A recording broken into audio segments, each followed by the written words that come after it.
大家好，欢迎来到听书学识。今天我要给大家介绍由生野俊明先生所著的《打造不疲惫内心的休息之道》这本书。本书的作者是一位禅僧，禅僧每天都会反复进行身体上相当严苛的修行，但几乎不会因此导致身心状况变差，或出现严重的身体不适。想必大家也从未见过那种疲惫不堪、弓着背、低着头的僧侣吧？那么，为什么禅僧总是能够保持这样的精神状态呢？其实，在禅僧的日常生活中，蕴含着大量让身心保持健康的实践智慧。今天，我想和大家一起学习这些禅僧的教导。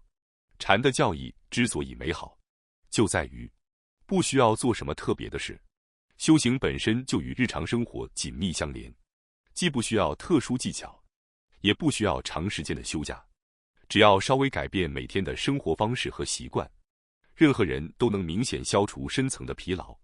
当疲劳被彻底清除后，日常生活中自然会产生余白，无论是工作还是家务，效率都会大幅提升，生活的幸福感也必然会比现在高出许多。今天视频的内容包括以下2个部分。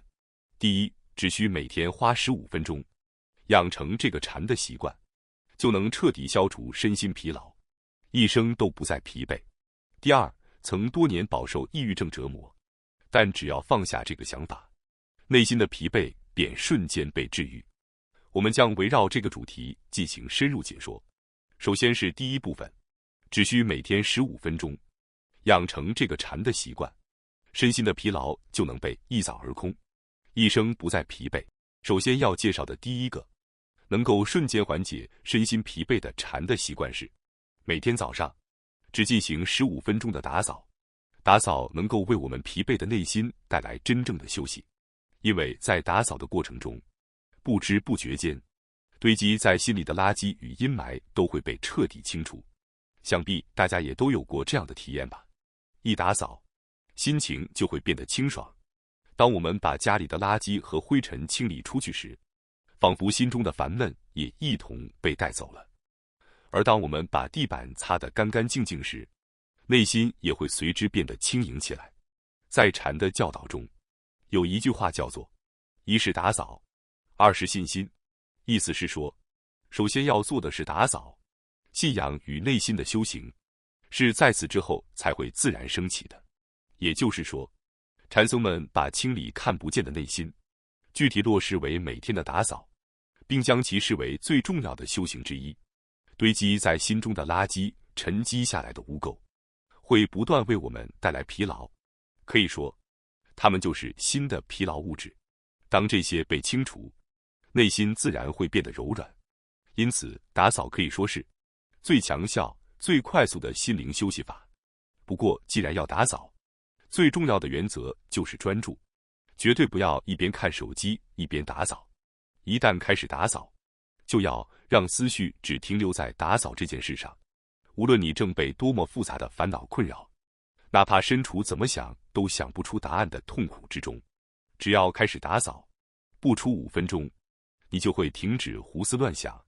打扫具有一种强制冥想般的效果，在禅中把什么都不想，只专注于一件事的状态，成为一体。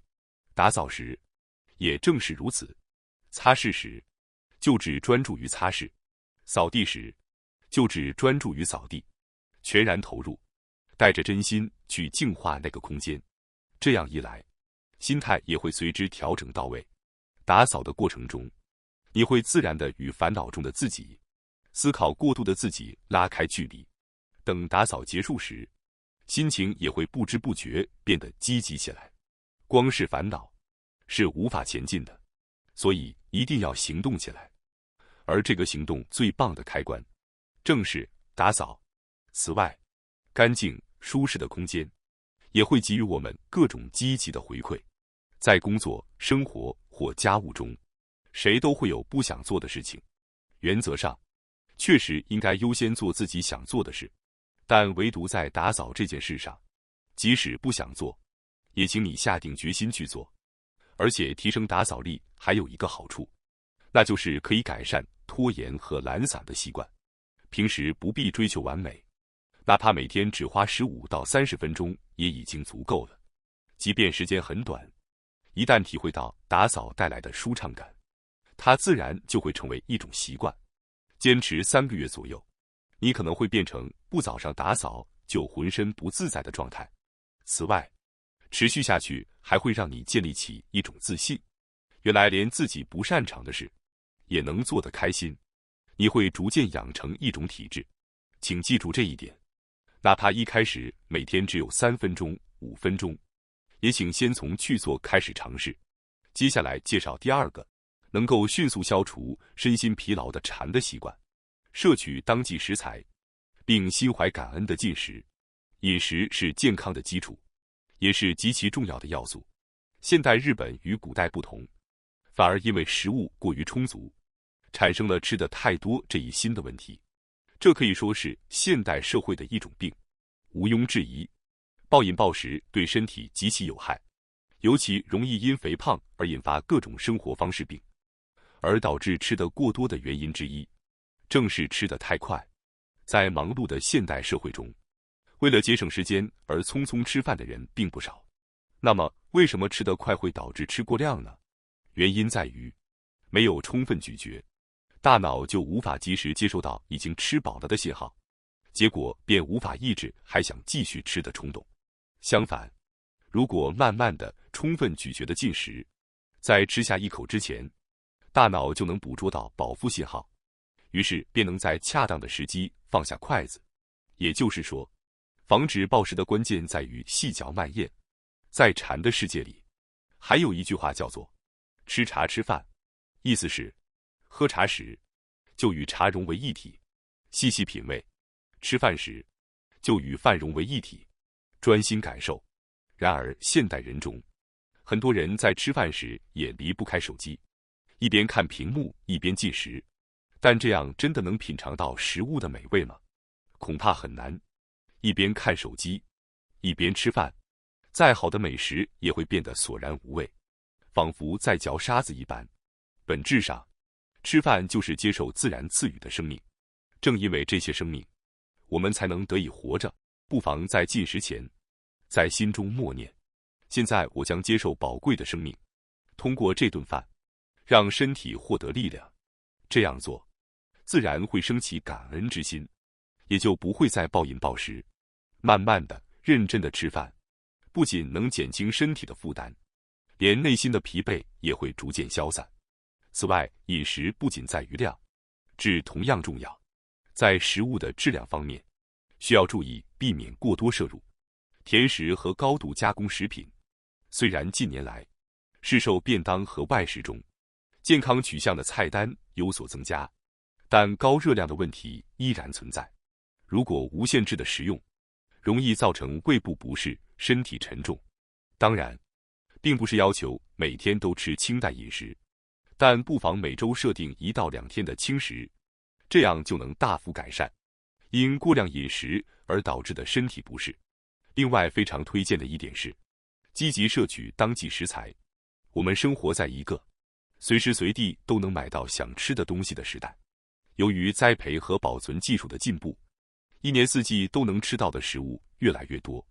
这固然值得感恩，但也不要忘记只在当季品尝食物的意义。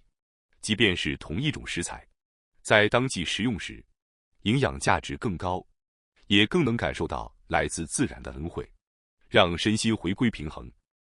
而当季食材本身，正体现了佛教中诸法无我的教义。世间万物并非孤立存在，而是彼此依存，相互关联。也就是说，当季食物同样是心灵的养分。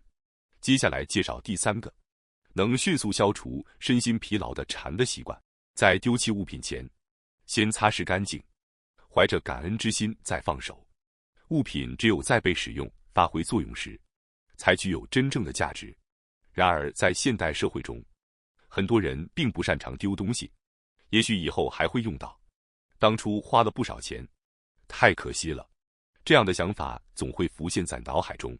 这种心情可以理解，但迟迟无法处理的物品，最终只会被堆积起来，成为被长期遗忘的存在。正因如此，有时也需要下定决心，果断放手。在禅中，有一个词叫做喜舍，喜舍指的是不带惋惜、心怀喜悦的舍弃。他把丢弃与放下视为一种积极的行为，因为每舍弃一件物品，就等于远离一份执着，而执着正是让内心蒙尘、带来痛苦的根源之一。舍弃本身就是一件值得欣喜的行为。当然，万物皆有其生命，因此不能随意丢弃，把东西当作垃圾处理，应当作为最后的最后手段。在此之前，我们应尽可能为它们寻找再利用的方法。那么究竟该如何妥善处理物品呢？接下来我将为大家介绍4个要点。第一站，在也许以后会用到的那个以后永远不会到来的角度去看待。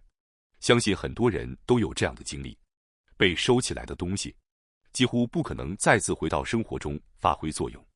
因此，对于现在没有在使用的物品，即便想着以后也许会用，也可以毫不犹豫地将它们纳入处理范围。第二，把决定处理的物品先尝试拿去出售。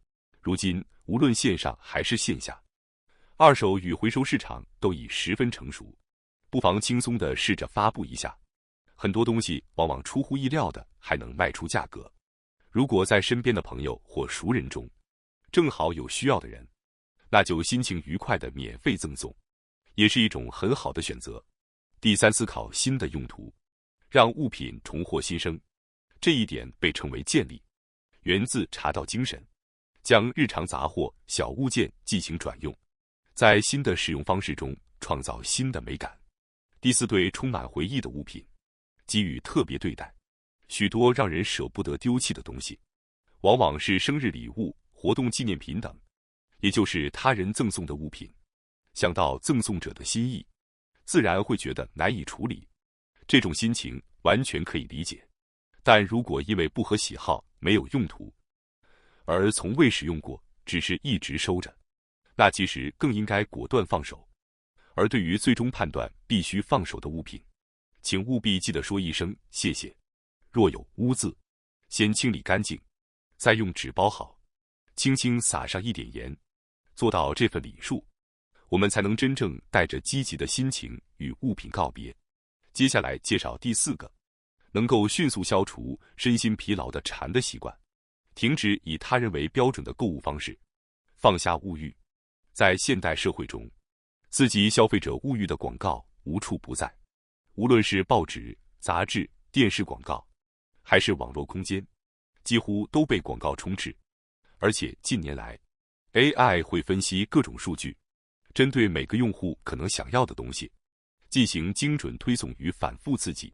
即便原本物欲不强的人，在不断被暗示之后，购买欲望也会被无限放大，因为还想要更多、再多一点的念头越强，我们的内心反而会变得越贫乏。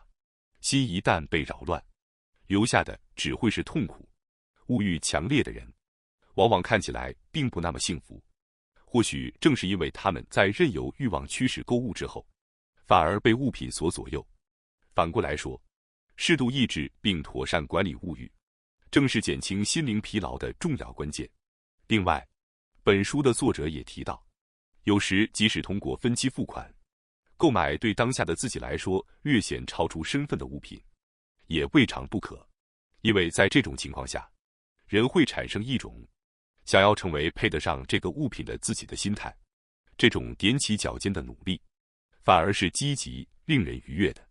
同样是奢侈消费，如果只是为了炫耀，那不过是单纯的消耗；但若是基于自我提升的上进心而进行的购买，那便称得上是一种真正的投资。接下来介绍第5个，能够迅速消除身心疲劳的禅的习惯。重新想起，人类本就是自然的一部分，与自然接触会为我们带来极其强大的疲劳恢复效果。有人在耕土、修剪植物时，会不知不觉沉浸其中，甚至忘记时间的流逝，仅此一点就能获得深层的治愈。事实上，土壤能让人的心变得丰盈，是有科学依据的。近年的研究发现，土壤本身具有缓解压力的作用。根据美国科罗拉多大学的研究，生活在土壤中的某些细菌，具有抗炎作用，调节免疫功能，还能增强人体的抗压能力。由此可见，土壤确实具备切实的健康效果。不仅是触碰土壤，哪怕只是置身于自然之中，对我们的身心也有极其积极的影响。人类本来也是自然的一部分，去回想那种与天地万物共存的感受，在佛教中，这种关系被称为共生，只包括人类在内的所有生命，彼此影响，相互支撑而存在。唯有尊重自然的原本状态，并让自己融入这种和谐之中，我们才能获得真正的安宁。因此，真正重要的是，在日常生活中，尽可能加入自然的元素。这里有2个关键点：第一，改善居住环境。如今，无论是在公司还是家中，大多数人都生活在密闭性很高的空间里，冬天开暖气，夏天开冷气，维持着舒适的恒温环境。温度管理确实很重要，但长期紧闭空间并不好。一般建议每30分钟到1小时，哪怕只开窗5分钟，也要让外面的空气流通进来，否则室内会积聚污浊的空气，不仅影响身体健康，连心情也会变得压抑。关键在于创造空气流动的通道。第二，走到户外与自然接触，可以到庭院里，在附近散步，去寺庙或公园走走也很好，一边欣赏绿色，一边感受季节的变化。这样的时间会慢慢修复我们的疲劳，不需要很长时间，在行程允许的范围内，哪怕只是静静的发会儿呆也好，只要稍微留出这样一段无心的时间，就能从日常的忙乱中解放出来，获得深层的安宁。接下来介绍第6个，能够迅速消除身心疲劳的禅的习惯。不过度勉强自己运动，运动对身体健康有益，这一点已经毋庸置疑。事实上，也有研究显示，运动频率越高的人，越容易在日常生活中感到充实。像散步这样的有氧运动，哪怕量不大，也被认为对改善心情有效。持续进行有氧运动，会促进幸福激素血清素的分泌，从而带来精神上的安定。从这些数据也可以看出，为了过上健康的生活，适度运动确实非常重要。因此，有时会给自己设定超过自身承受范围的目标，结果反而把自己逼得太紧。本书的作者提到，他仅仅坚持1周某种运动，血压就下降了约15毫米汞柱。其中一种推荐的方法是跳跃运动，它能放松身体，促进血液循环，效果非常明显。至于具体做什么运动，做到什么程度，因人而异，找到适合自己的方式，并把它融入早晨的固定习惯中会比较好。这时选择让自己感觉有点轻松的运动量，反而更容易坚持下去。刚开始时，建议选择自己熟悉、喜欢的运动，这样更容易开始，也更容易掌握努力到什么程度才合适。每周1次的休日运动，不仅能弥补平日的运动不足，也非常有助于身心的焕新。接下来是第2部分，长期患有抑郁症，但仅仅放下这一种想法，内心的疲惫便在瞬间得到了治愈。首先要介绍的第1个，禅所教导的放下心灵疲劳的方法，是放弃非黑即白的思维，接纳暧昧与不确定性。所谓非黑即白思维，指的是把事情以2极化方式看待的思考模式。一旦陷入这种思维，人就会觉得非得在好或坏、喜欢或讨厌、敌人或同伴等极端价值中选一个不可。若长期如此，最终只会变成自己勒紧自己的脖子。比如，如果这份工作失败了，我的人生就完了；如果不能变成有钱人，就不可能幸福。当我们用这种极端方式看待事情时，结果往往只会让自己更加痛苦。这样的思维方式只会让人无法安心，徒增疲惫而已。若能更柔软地看待事物，在暧昧之中创造价值，人生反而会轻松得多。禅的教义中，本就不存在将事物2分，强行分出黑白的思维方式。禅中有一个词叫做两忘，指的是不被对立的概念或框架所束缚，保持一种不执着于任何一方的精神状态。因此，在禅的世界里，无论发生什么，只是发生了这件事这一事实本身存在而已，并不会对其做出好坏的评判。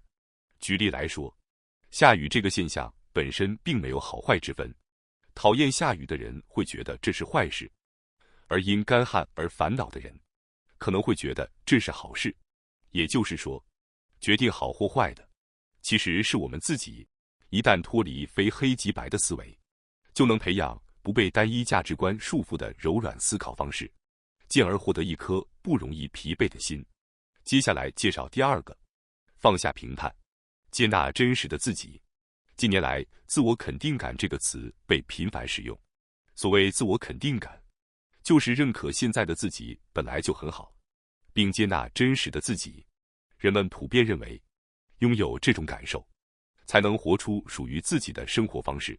相反，在面对新的挑战或被赋予新的角色时，还没开始就想着反正我不行，这是自我肯定感较低的人常有的特征。这种做法其实就是在未经允许的情况下，给真实的自己贴上标签。若不断这样否定自己，内心只会越来越疲惫。禅中有一个词叫无分别，强调放下评判，接纳事物原本样貌的重要性。我们常常会因为我做不到某件事，这样的我没有价值等评判，来衡量自己的价值。但正是这些评判，制造了自我否定与自卑感。所谓无分别，就是放下善恶、优劣等判断，原封不动地接纳那个不完美的自己。如此一来，稳固的自我肯定感基础才会逐渐建立起来。在此之上，重要的或许是更喜欢自己一点，更信任自己一点。但事实上，这比想象中要简单得多，因为需要被改变、被掌控的对象不是他人，而是自己。